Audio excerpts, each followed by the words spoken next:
یادداشت کی کمزوری ہو یا بھولنے کی بیماری، کھجور اور بادام دودھ کے ساتھ کھا لینے سے یادداشت تیز ہوتی ہے۔ گھر میں خرگوش کو پال لو، گھر کے اندر کبھی زہریلے کیڑے نہیں آئیں گے۔ زیتون دنیا کا واحد تیل ہے جو چربی میں نہیں بدلتا۔ یہ موٹاپے سے بچنے کے لیے کمال کی چیز ہے۔ نہار منہ شہد میں دودھ ملا کر پینے سے نظر تیز ہوتی ہے۔ پانی میں نمک شامل کر کے گھر کے کونوں میں چھڑک دو، مچھر گھر میں نہیں آئیں گے۔ جن کو جسمانی کمزوری ہو اور آنکھیں بہت زیادہ دکھتی ہو، وہ رات کو سرما لگا کر سو جائے، قوت باہ بڑھے گی، جسمانی کمزوری دور ہوگی اور آنکھوں کی بینائی بھی ٹھیک رہے گی۔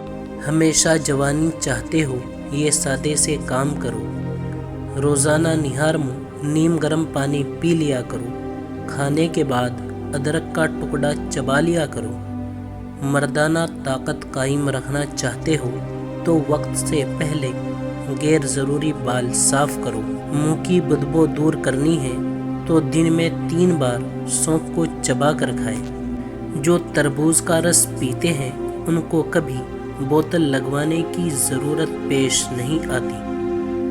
خربوزہ کھانے والے لوگوں کو کبھی پتھری کا مسئلہ نہیں ہوتا۔ چقندر کا چھلکا چہرے پر لگایا کرو، کبھی کریم لگانے کی ضرورت نہیں پڑے گی۔ انار کھانے سے رنگ سرخ ہوتا ہے۔ ہمیشہ جوانی اور خوبصورتی چاہتے ہو تو روزانہ انجیر کھا لیا کرو۔ چہرے کی رنگت دودھ جیسی سفید کرنی ہے تو چہرے پر ہلدی اور بیسن مکس کر کے لگائے۔ نہار منہ زبان پر لہسن کا پیسٹ لگانے سے زبان پر چھالے نہیں پڑتے۔ رات کو چاول کھانے سے پیٹ کی چربی میں اضافہ ہوتا ہے۔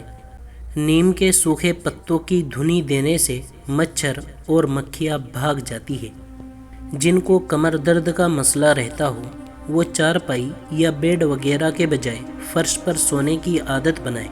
جن لوگوں کو اکثر قبض کا مسئلہ رہتا ہو وہ بڑے گوشت کا استعمال نہ کریں۔ پستہ کھانے سے انسان فٹ رہتا ہے۔